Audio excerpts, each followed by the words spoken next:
I'm Joe, here with me is my co-host Dan. Hello and greetings. And we have the magnificent Patrick from Substack, who's joining us, well, anyone who's read his Substack knows he's an expert on all things Tolkien.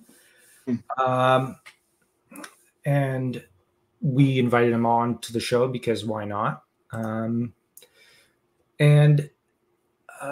We might as well jump in and ask to start with, since we'll be focusing on the Hobbit today, because why not start with the, I guess, most accessible? Yeah. Yeah. Okay. So I don't know if this is a hard or softball question, but what does the Hobbit mean to you, Patrick? Wow. Let me address one thing that you said up front. Okay. I consider myself an expert with Tolkien. There's a lot of people I take inspiration with that I would consider experts in Tolkien, and one day I would like to be there. Growing up, I was a movie first Tolkien fan, as I know a lot of kids are. But as I got older, it felt a little capped. You know, I felt like there was a ceiling that I just needed to punch through, and really the only way to do that was to dive into his books. So as far as being with the books go, I'm learning something new every day. To answer your question, what does The Hobbit mean to me? I think you're right to use the word accessible. Mm-hmm. It is a really wide gateway into Tolkien's legendarium. It's a book that in many senses stands alone. I know people that have only read The Hobbit. I know people that have only, unfortunately, watched the Hobbit trilogy movies and haven't watched any of the Lord of the Rings trilogy. But I think in general sense, being so accessible, it does give people a good, fair glimpse into the world that is Middle-earth. And so for that, I think I have a deep appreciation for The Hobbit. It's a good launch pad for people. I do tell people often, if you've only read, if you've only watched The Hobbit, you really can't stop there. You are gypping yourself of just a wealth of lore, right? That's going to come from the rest of the books. But in a general sense, yeah, I think accessible is the way I would describe it. Okay, that was a very thorough answer. A very good one. Why is The Hobbit so unique among fantasy books? Now, but by this I mean, why does it stand out so much? I know there's the accessibility of it, but it seems like just because Dan and I have read a lot of fantasy books over the years, it seems like it's, well, I know Lord of the Rings is a sequel, but it was originally intended as a standalone. And what is it about it that seems to stand out? In some ways, a little differently than, say, Lord of the Rings. They both stand out in different ways. But what is it about this one that you think maybe stands out? Yeah, and I've got some notes on my desktop, so if you see me glancing over in this, go ahead. Referencing those notes. We use notes all the time in our Silmarillion and our Lord of the Rings book clubs. You have to. Yeah. I'll give you an example from my first answer. This passage I'm going to read, it's about halfway through the first chapter of The Hobbit, and it's where Gandalf is explaining to Thorin that Bilbo is a worthy candidate for what they need him to do. He's not useless. He's not a wimp. And it says this: "Excitable little fellow," said Gandalf as they sat down again. "He gets funny, queer fits, but he's one of the best, as fierce as a dragon in a pinch." And then at that point, Tolkien takes over the narrative and he writes, "Hey, if you've ever seen a dragon in a pinch, you'll realize that this was only poetical exaggeration applied to any hobbit, even to Old Took's great-great-uncle, Bull Roar, who was so huge for a hobbit that he could ride a horse, and he charged the ranks of the goblins of Mount Graham in the Battle of the Green Fields and knocked their king Golfimble's head clean off with a wooden club. It sailed 100 yards through the air, went down a rabbit hole, and in this way, the battle was won and the game of golf was invented in the same moment. That is one example of many where Tolkien wanted The Hobbit and The Lord of the Rings to sort of serve as this purpose where you're connecting the real world and the fantasy world. His goal was always to create a mythology for England, in the way that you have Greek, you have Roman, you have Norse mythology, right? And so he kind of breaks down the third wall here. And he's like, hey, that game you love called golf, that actually originates with Hobbit. Hobbit. A far better origin story to the sport than the historic one. Exactly. I know it's probably a bit flippant, but maybe on a more serious note, Tolkien created a modern fantasy with his ability to build worlds, to create language, to insert his own alphabets, to create, maps, races. I think it's fantastical escapism at its finest. And when a lot of us read The Hobbit, we were introduced to a world that maybe we didn't realize we needed, but it was a world that scratched an itch that goes deep within the human experience. It's a place, Middle Earth, that has higher highs, it has lower lows. It's got a real stark divide between good and evil. It's where heroes, especially hobbits, are accessible to your world, to your word earlier. I think it gives us a fresh perspective on the higher virtues of life. And so for that reason, yeah, I think The Hobbit does kind of stand alone as a fantasy novel, as a fantasy story. I think the other thing that immediately just kind of pops out to me is Tolkien's background as a linguist, as a philologist, is what helps set the stage for such a compelling novel. Everyone knows the kind of origin for Tolkien himself. When he created these fantasy worlds, he started with languages. He had a deep-rooted passion for language. That's why he was an Anglo-Saxon professor at Oxford. He was a philologist first, but had this passion for creating languages, and then at some point realized, based on this fantasy language he created, well, I've got to have beings. I have to have inhabitants to speak the languages. And after creating the beings, well, I've got to have a place for them to inhabit. So you've got the what, you've got the who, you've got the where. And at that point, you need to create the why and the how. And so he, generates this whole plot for Middle Earth. And then, of course, it includes maps. And I think it's interesting how a lot of fantasy stories since then have adopted the maps idea, the created languages idea. If you look at a lot of other fantasy books that have come out since The Hobbit and since Lord of the Rings, you see a real second-rate imitation, I think, stylistically, especially with the maps. So man, what he did with The Hobbit changed the entire narrative of fantasy story. And yet, I hope you don't mind me putting the conjecture in. What is so fascinating, to me at least, is that most fantasy writers, or as we're trying to term it to an extent, mythic writers, tend to borrow more from Howard, though they might not realize it, than Tolkien. Yeah. Because, from how they look at the world, how they're aiming for a slightly darker take on certain things. Well, Tolkien's world, I would argue, is darker than Howard's. Because honestly, Tolkien's, you look at Turin Turambar's story, jeez. Oh yeah, try.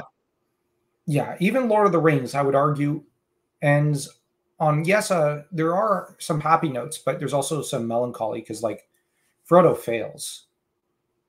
Oh yeah.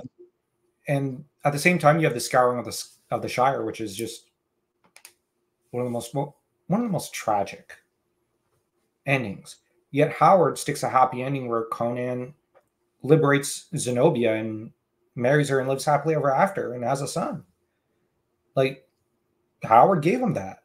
Tolkien kind of goes halfway into that. But Fair.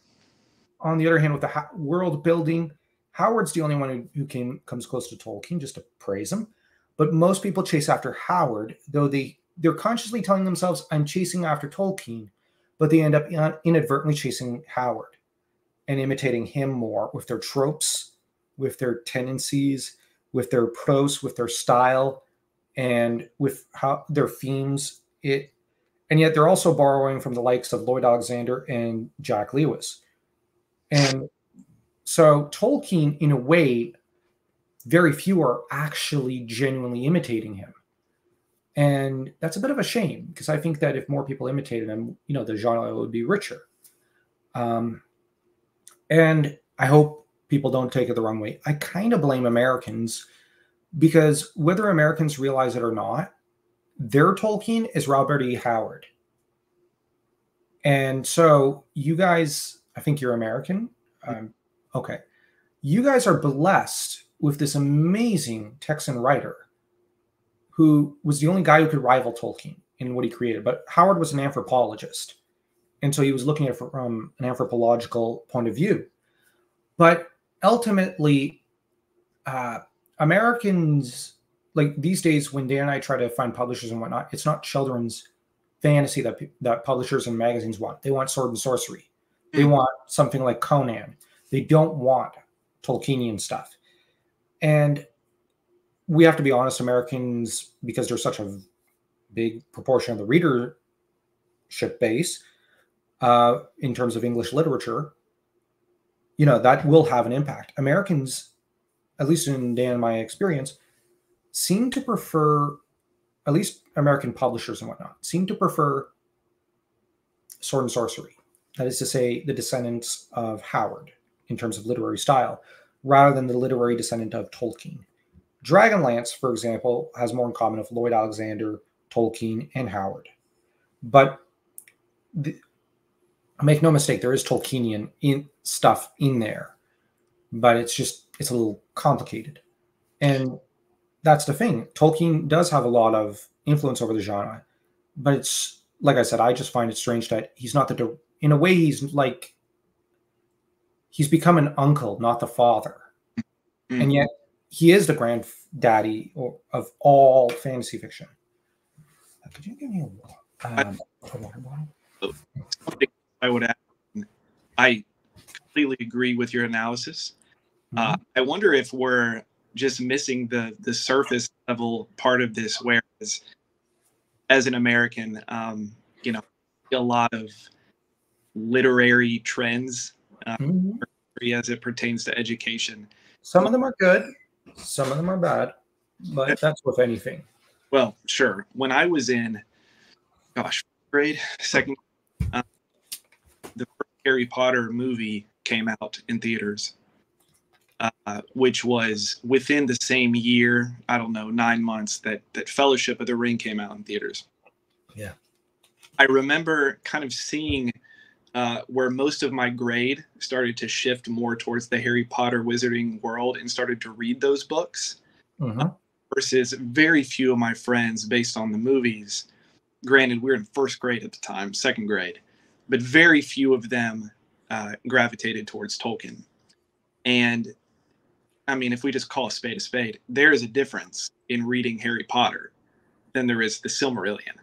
Yeah. Oh, yes. So I think just at that surface level, maybe as it pertains to publishers, what is the average American reader going to want to read? Something as dense as the Silmarillion, or something as easy and relatable as Harry Potter? And I think that has a big part to play in it.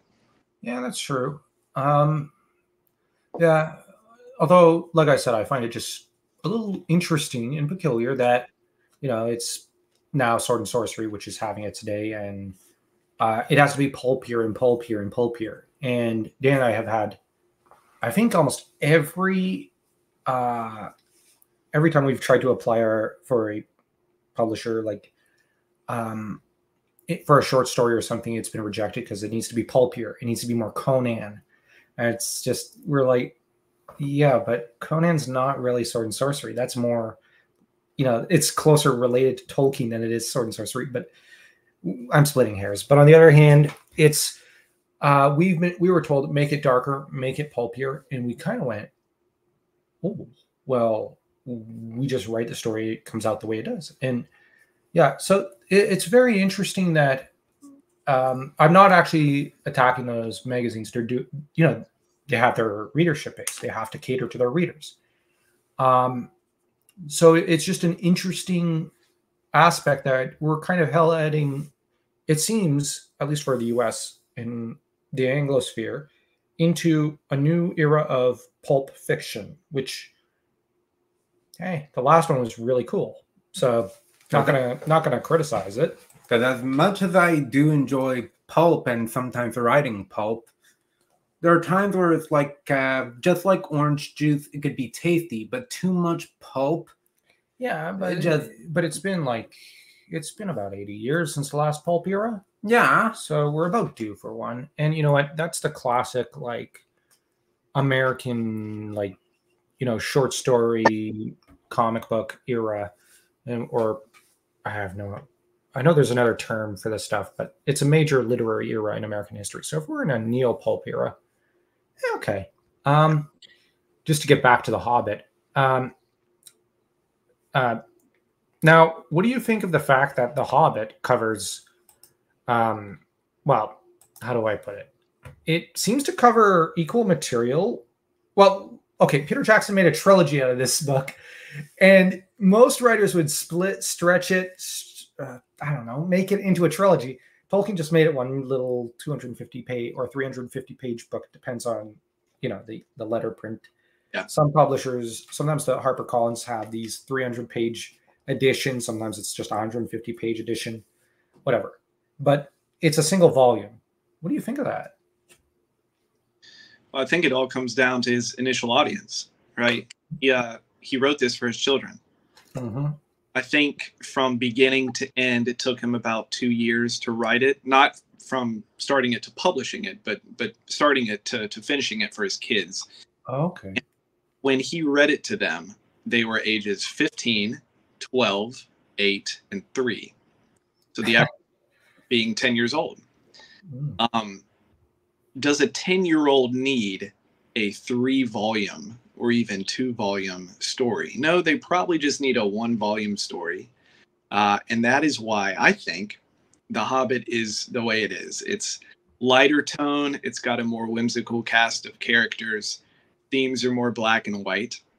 I think for their ages, when he read it to them, it was probably fitting. I've always wondered if he waited like 4 or 5 years and still wrote it for his kids, but they were older and a bit more mature, maybe we would get a 3-volume story. Maybe. Yeah. Although I don't know if it's devil's advocate or something. I'm going to gently disagree. I actually agree with you for the most part, but I just have to disagree for argument's sake. Yeah, but doesn't Thorin at the end kind of become an anti-hero? And doesn't he get a little more, complicated there? Yeah.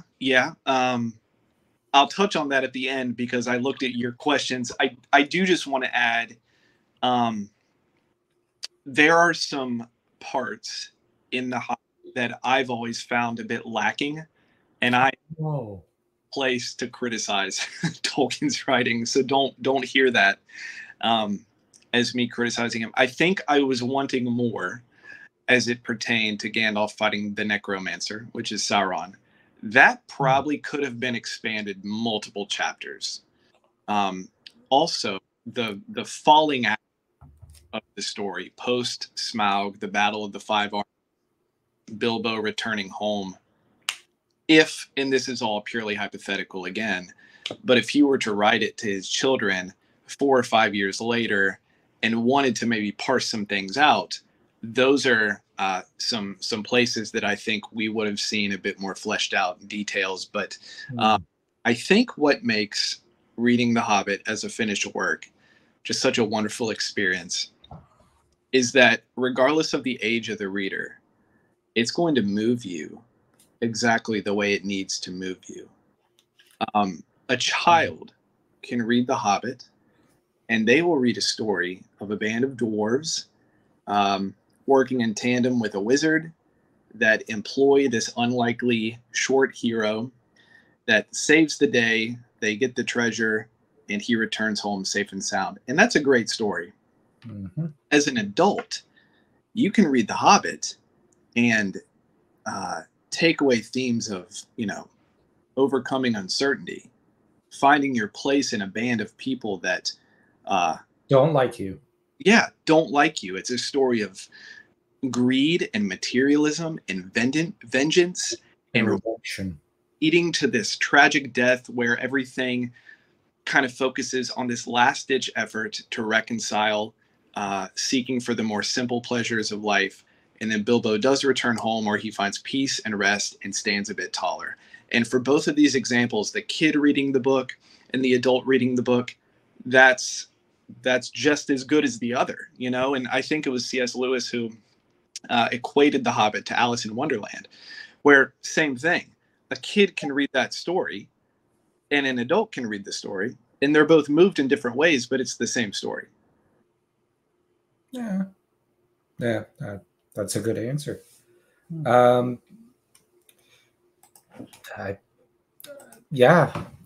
always like the theme of redemption with Thorin, though, and I think the friendship between him and Bilbo I really liked growing up as well.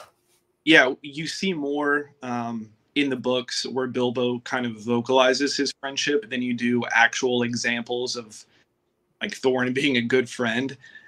For all the flack the movies get, the Hobbit movies get, and I think that is 99% warranted.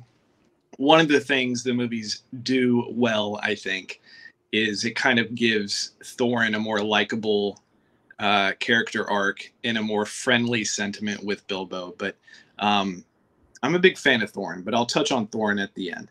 Okie doke. What do you think of the Hobbit's place in the Legendarium? I think it's interesting that the Silmarillion, outlines creation and Arda in Middle-earth with these kind of high fantasy narratives of gods and angels and demons and dwarves and elves and men.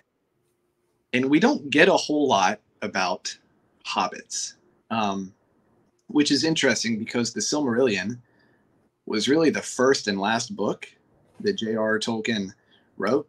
Started writing these stories in 1914 that eventually made their way into the Silmarillion. And then, of course, it was published, 4 years after his death? It was published, I think, in 75. I think he died in 73, didn't he? He died in 73. I think it was published in 77, maybe 75. Anyways, but in the entire span of the Silmarillion, you don't get much at all about hobbits. The Hobbit race kind of enters the Middle-earth picture through a side door. In Lord of the Rings. In Lord of the Rings, but becomes the main kind of focus in The Hobbit. And he's kind of the accidental hero. So in a way, I don't know, hobbits don't really have a role in the grand storyline of Middle-earth. They just kind of exist as a footnote. They keep to themselves. They're peaceful. They prioritize food, number one, growing food to eat it later. And number three, smoking pipes. They're not involved in, wars and kingdoms and events. They just kind of exist. That is, until Bilbo finds the One Ring, and that changes everything, which again is more accidental. Or is it? Well, how many have? I like how Bilbo seems out of place with the dwarves. It is the salvation glue that weaves everything together in the story. Yeah. So is the book in Tolkien's Legendarium. Middle-earth doesn't exist apart from the role of hobbits in the Third Age. Yeah. I think it's interesting as well that the whole crux of the Third Age is focused on a hobbit, his hobbit friend, and there used to be hobbit-esque creature guide that end up destroying the ring. And so, yeah, it's like Middle-earth can exist on one hand, apart from the hobbit, and then on the other hand, everything about Middle-earth rises and falls on hobbits. Mm-hmm. Yeah, very true. Let's see. What are your thoughts on the different characters of The Hobbit? Well, I'll give you two of my favorites. You know, most people would probably say their favorite characters, what would be Bilbo or Gandalf? Yeah. I think Thorin and Bard the Bowman, would be my two favorite characters. Well, yeah, I think for me it might be Bilbo, Gandalf, and of course, you can't have the story of how Bomber. Yeah. We did a Hobbit book club at the start of our Tolkien tubing career.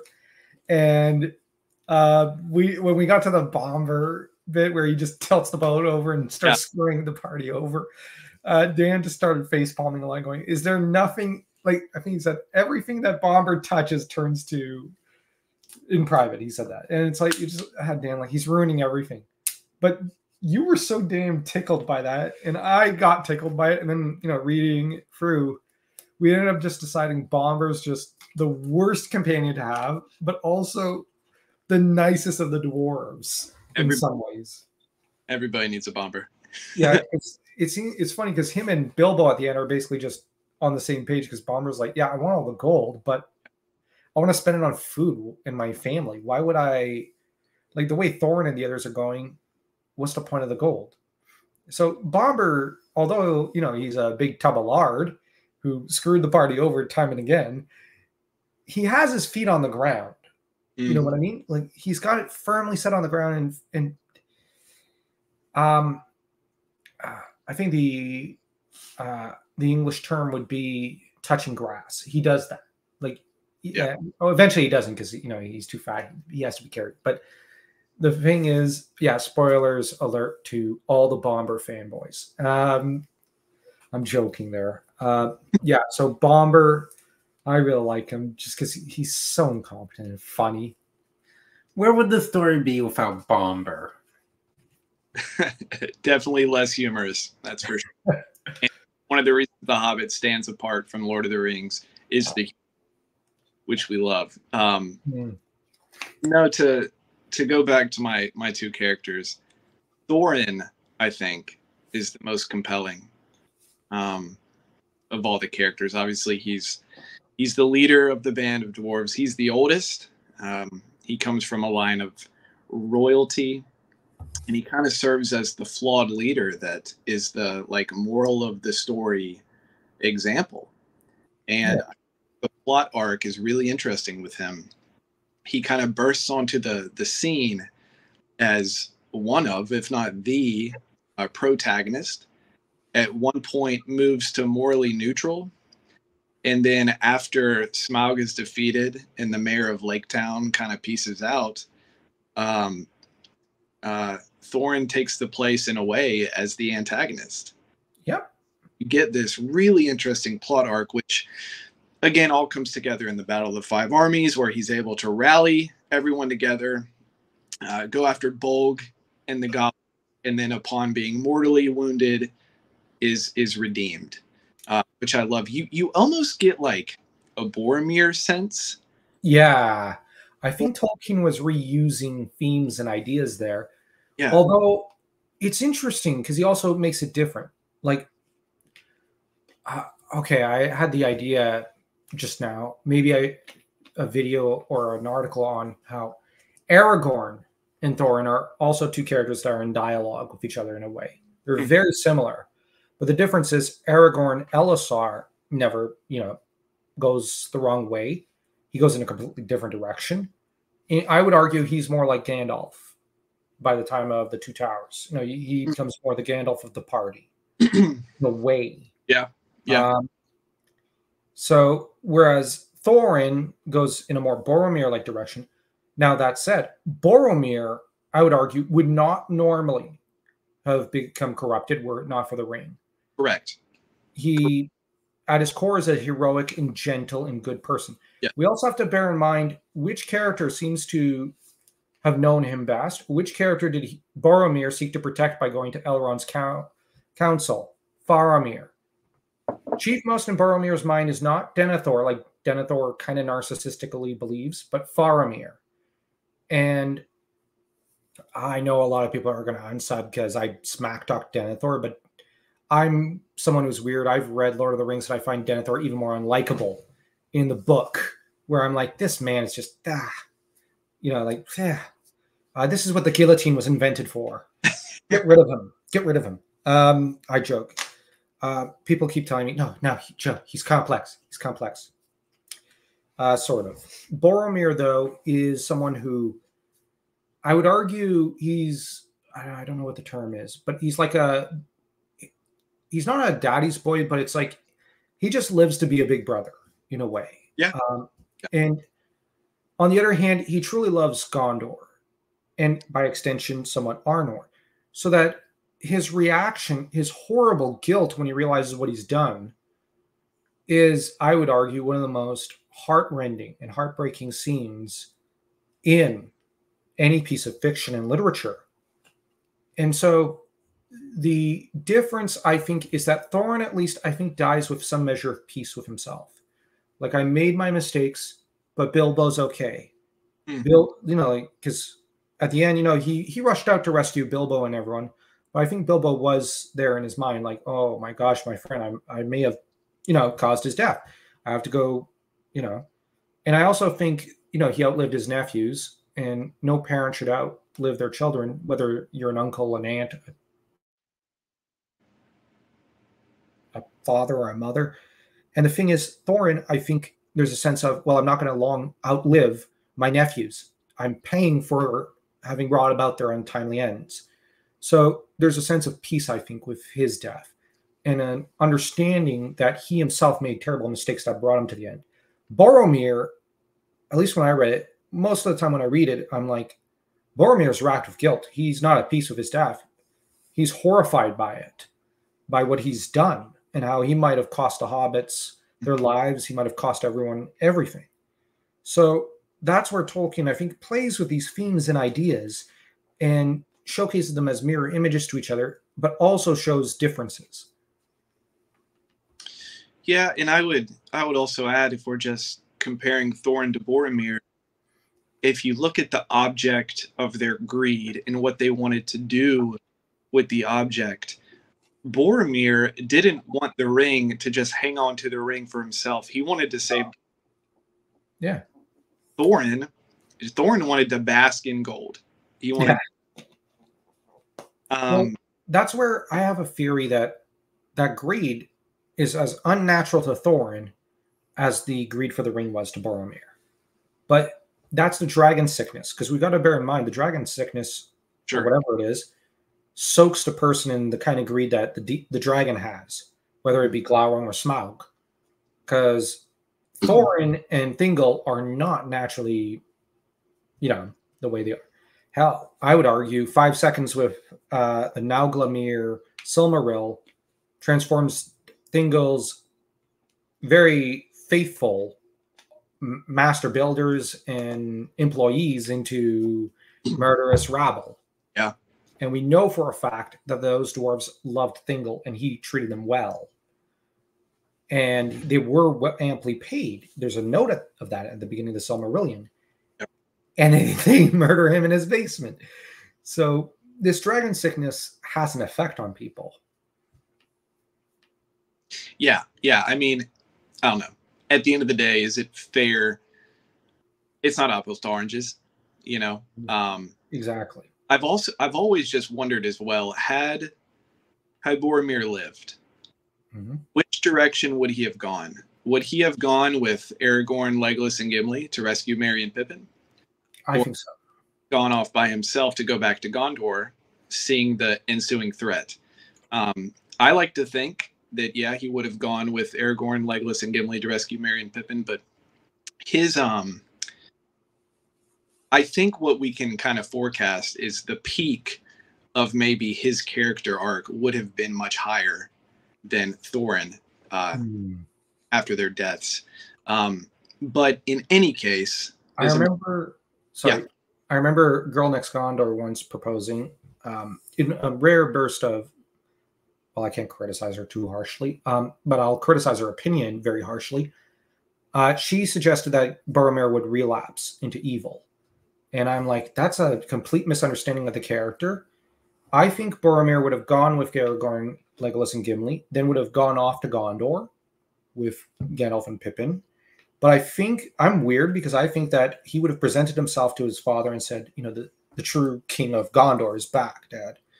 And, this is the threat. We've got to prepare Gondor for war. We have to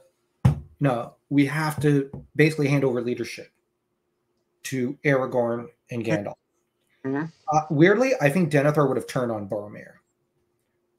And I think he would have turned on Boromir as harshly as he did Faramir. And because we get one moment where he is soft with Faramir. Sure. He does convey a father's warmth for a moment.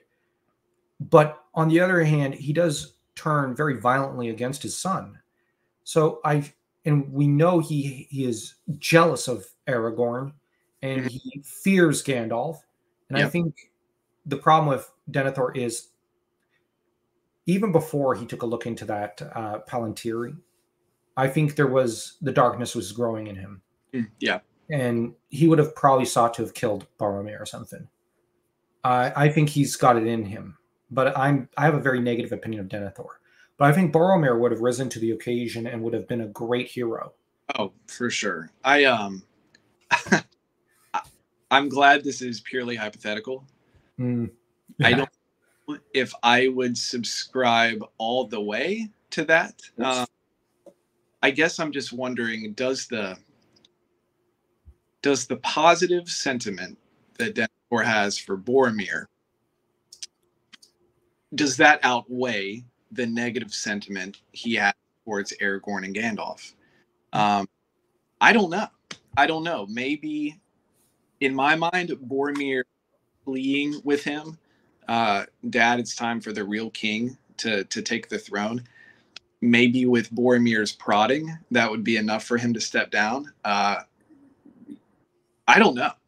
That's a great take. I've never forecasted that far, but I like your theory.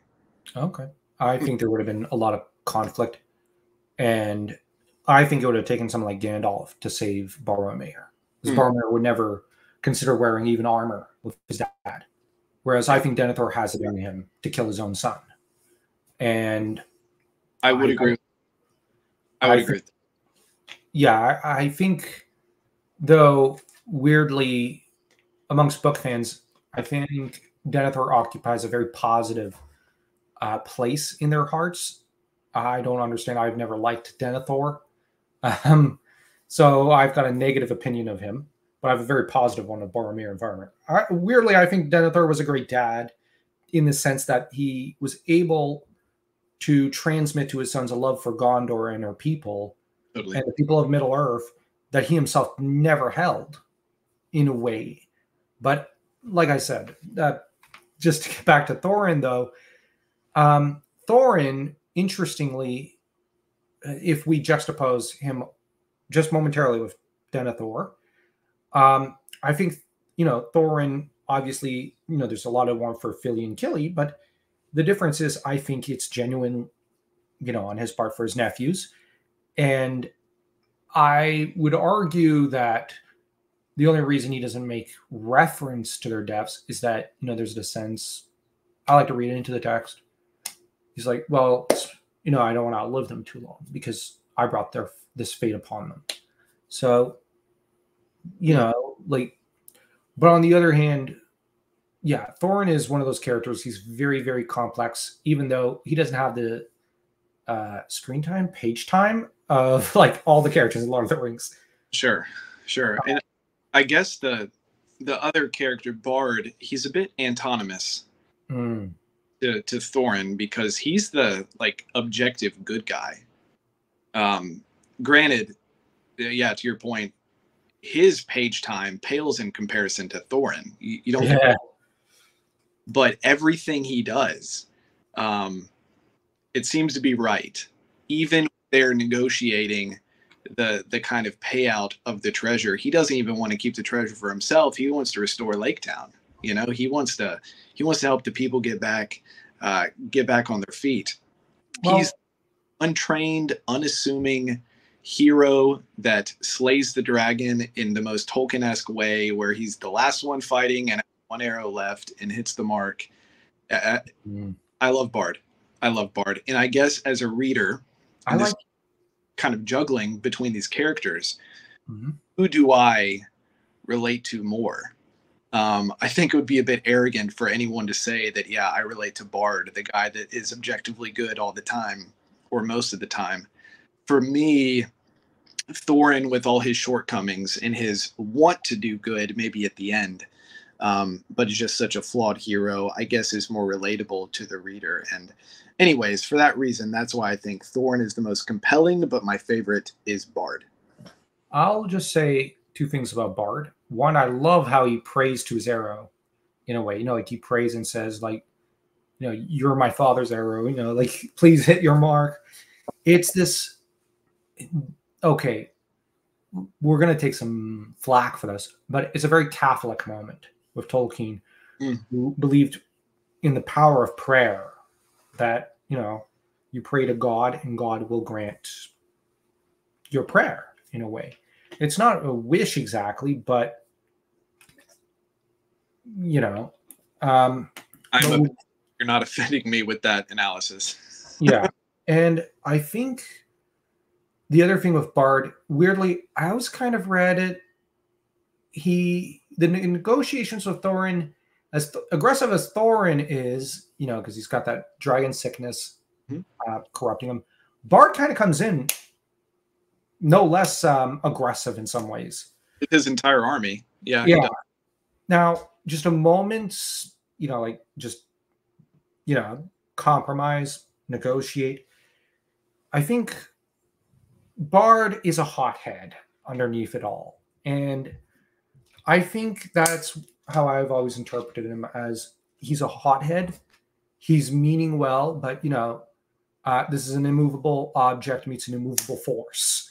And so you have one hothead who's basically, I don't know how to describe it, kind of drunk in a way on gold, I guess. And he's meeting a hothead with a hot temper. So this is not going to end well. And it doesn't. And it does, but it doesn't. Although the funniest scene there is definitely when Gandalf shows up and basically says, "Don't you hurt my hobbit." Yeah. Don't you hurt my burglar. Yeah, I think on our podcast we said he's comparable to a father there. Like, don't you hurt my baby. That he's mine. You can't touch him.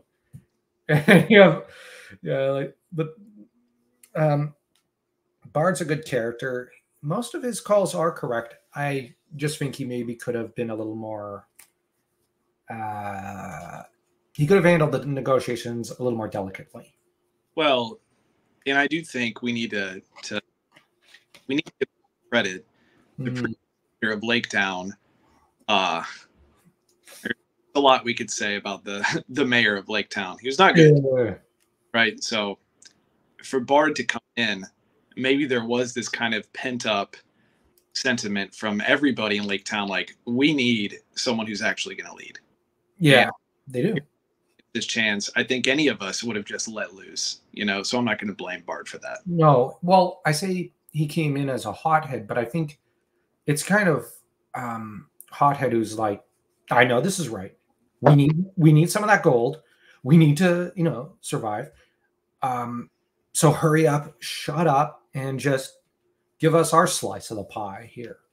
So you're right in that, Bard's right. They deserve a slice.